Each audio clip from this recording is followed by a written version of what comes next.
Recently मैंने एक podcast देखा। उस पॉडकास्ट के अंदर एक मोहतरमा जो बहुत ज्यादा ज्ञानी दिखाई दे रही है, ऐसा लग रहा है सनातन शास्त्रों को उन्होंने घोट कर पी लिया है और पूरी ज्ञान से लबालब होकर वो ज्ञान दे रही है पॉडकास्ट पर अपना। उन्होंने जो ज्ञान दिया वो सुनने में प्रथम दृष्टया ऐसा लगता है कि यार कितनी बढ़िया बात बोली है, कितनी सही दृष्टि में ये सनातन को समझ के साथ लेके जा रही है। तो उन्होंने जो बोला पहले वो सुनते हैं, वो समझते हैं।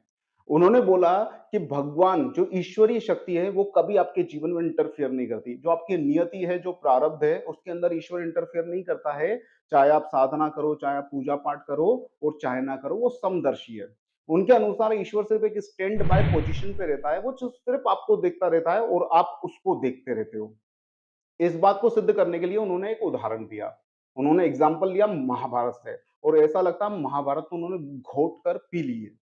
वो क्या एग्जाम्पल देती है? वो बोलती है श्री कृष्ण का भांजा अर्जुन का पुत्र अभिमन्यु युद्ध क्षेत्र में मारा जाता है। वो चक्रव्यूह जो द्रोणाचार्य ने अपनी कुटिल नीति से रचा था, उसके अंदर अभिमन्यु घुसता है और वहां पर 7 महारथी मिलकर उसको मार देते हैं। इसको वो जस्टिफाई करती है कि श्री कृष्ण ये जानते थे कि अभिमन्यु मारा जाएगा, तो भी वो अर्जुन को कुरुक्षेत्र से बाहर कहीं और जो आक्रमण हो रहा होता है वहां अर्जुन को लड़ने के लिए ले जाते हैं और यहां पर अभिमन्यु उनका पुत्र उनका भांजा मारा जाता है। तो श्री कृष्ण महाभारत के अंदर अर्जुन के सिर्फ मोरल सपोर्ट के रूप में खड़े रहते हैं, वो मदद नहीं करते हैं। इससे पता चलता है कि ईश्वर कभी आपकी मदद नहीं करता है, चाहे आप उसके मित्र हो जाओ, चाहे उसकी साधना कर लो, चाहे कितनी ही उनकी कृपा की आप प्राप्ति कर लो, लेकिन वो आपके भाग्य के अंदर, आपके प्रारब्ध के अंदर इंटरफियर नहीं करता है। तो इन मोहतरमा को और आप सबको मैं इस कहानी का सत्य बताता हूं।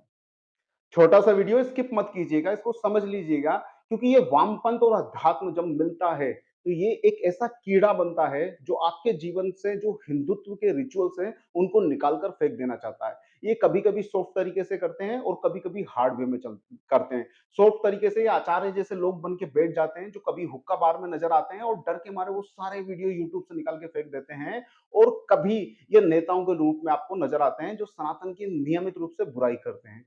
लेकिन इस कथा का पहले हम सार समझते हैं, क्या सच में ईश्वर इंटरफियर नहीं करता? और यह इस कहानी से पता चलता है।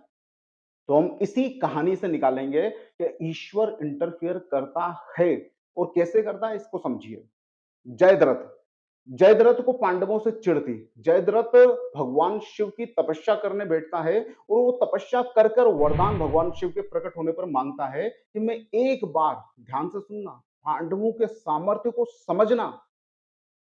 वो भगवान शिव से बोलता है, मैं एक बार युद्ध क्षेत्र में पांडवों को हरा देना चाहता हूं, ये मुझे वरदान दें। जयद्रथ ये वरदान मांगता है। वो ये वरदान भी मांगने की क्षमता नहीं रखता है कि मैं पांडवों को मार दूं। वो वरदान क्या मांग रहा है? इतनी तपस्या के बाद वरदान मांग रहा है कि मैं पांडवों को युद्ध क्षेत्र में एक बार हरा दूं। भगवान शिव उससे बोलते हैं कि ये संभव नहीं। अर्जुन जो है वो नर का स्वरूप है और उसके साथ सदैव नारायण उपस्थित रहते हैं, तो अर्जुन को तू हरा नहीं सकता, बाकी चारों भाइयों को तू हरा देगा। तो इस वरदान को प्राप्त करके जयद्रथ आ जाता है। अब चूंकि द्रोणाचार्य को और भीष्म पितामह को इन सबको ये मालूम होता है कि जयद्रथ को वरदान प्राप्त है कि वो चारों पांडवों को हरा सकता है अर्जुन को छोड़कर। तो द्रोणाचार्य अपनी कुटिल नीति से कहीं और कुरुक्षेत्र के बाहर एक भयानक आक्रमण कराते हैं, एक सेना का हमला कराते हैं, जिसके लिए अर्जुन को वहां से जाना पड़ता है ताकि अर्जुन निकले, क्योंकि अर्जुन अगर उपस्थित रहेगा तो जयद्रथ को वो मार देगा, क्योंकि वो वरदान से आजाद है। ध्यान से समझना, भगवान शिव का युद्ध क्षेत्र में इंटरफियर हो रहा है।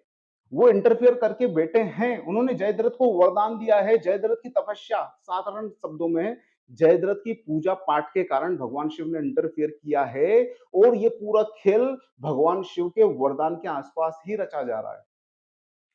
अब अर्जुन को वहां से निकाल देने के बाद द्रोणाचार्य अपनी कुटिल नीति से कैसे चक्रव्यूह की रचना करते हैं, जिसके द्वार पर खड़ा कर देते हैं जयद्रथ को। अब चूंकि जयद्रथ को वरदान प्राप्त था कि वो चारों भाइयों को हरा देगा, तो वो चारों भाई जब अभिमन्यु के साथ आते हैं तो अभिमन्यु तो वरदान से मुक्त होने के कारण घुस जाता है चक्रव्यूह के अंदर, या उसको घुसने दिया जाता है क्योंकि उसको मारना था। लेकिन चारों पांडव भगवान शिव के वरदान के कारण, या चारों पांडव जयद्रथ की पूजा पाठ के कारण, भगवान शिव के इंटरफियरेंस के कारण उस चक्रव्यूह में घुस नहीं पाते हैं और अंततः अभिमन्यु अंदर मारा जाता है।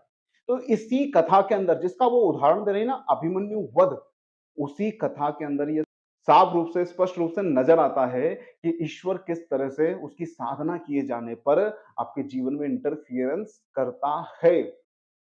इसी कथा के अंदर, इसी महाभारत के अंदर, इसी युद्ध क्षेत्र के अंदर एक और चमत्कार होता है जिसके अंदर ईश्वर का इंटरफियरेंस आपको दिखाई देगा। एक बार दुर्योधन और अर्जुन का आमना-सामना हो जाता है और अर्जुन भयानक रूप से, बहुत शानदार रूप से आक्रमण करता है दुर्योधन के ऊपर, लेकिन दुर्योधन को एक खरोंच नहीं पहुँचती। अर्जुन पूछता है श्री कृष्ण से कि श्री कृष्ण, इसको कोई चोट क्यों नहीं लग रही है? तो श्री कृष्ण बोलते हैं कि आज इसने नारायण कवच को धारण किया है, इसलिए युद्ध क्षेत्र में आज इसको हराना संभव नहीं है। तो ईश्वर पूरी तरह से आपके जीवन के अंदर इंटरफियर करते हैं। साधना जो शक्ति देती है आपको, साधना जो सामर्थ्य देती है, उस सामर्थ्य से आप तत्कालीन परिस्थितियों से लड़ पाते हो, उससे बाहर निकल पाते हो। देव आपके जीवन में कृपा के रूप में आता है, आपको संकट से बाहर निकालता है। ये सब होता है, इसलिए आप जो भी रिचुअल्स करते हैं, सनातन के, हिंदुत्व के जो भी आप रिचुअल्स फॉलो करते हैं, आप पूजा-पाठ करते हैं, आप मंदिर जाते हैं, आप यज्ञ हवन करते हैं, आप व्रत उपवास करते हैं, आप अभिषेक पूजा-पाठ करते हैं। इन आध्यात्मिक कीड़ों की बात सुनकर उसको छोड़ना मत। ईश्वर प्रसन्न होने पर, आपकी साधना के सामर्थ्य के जागने पर, आपके जीवन में ज़रूर आपकी मदद करेंगे। वो स्टैंड बाय खड़े नहीं रहेंगे, वो एक्ट करेंगे। आपके थ्रू करेंगे, आपके सामर्थ्य को बढ़ाकर करेंगे और वो आपके जीवन को निश्चित उन्नति की ओर लेकर जाएँगे। नमस्कार दोस्तों, जय श्री कृष्ण।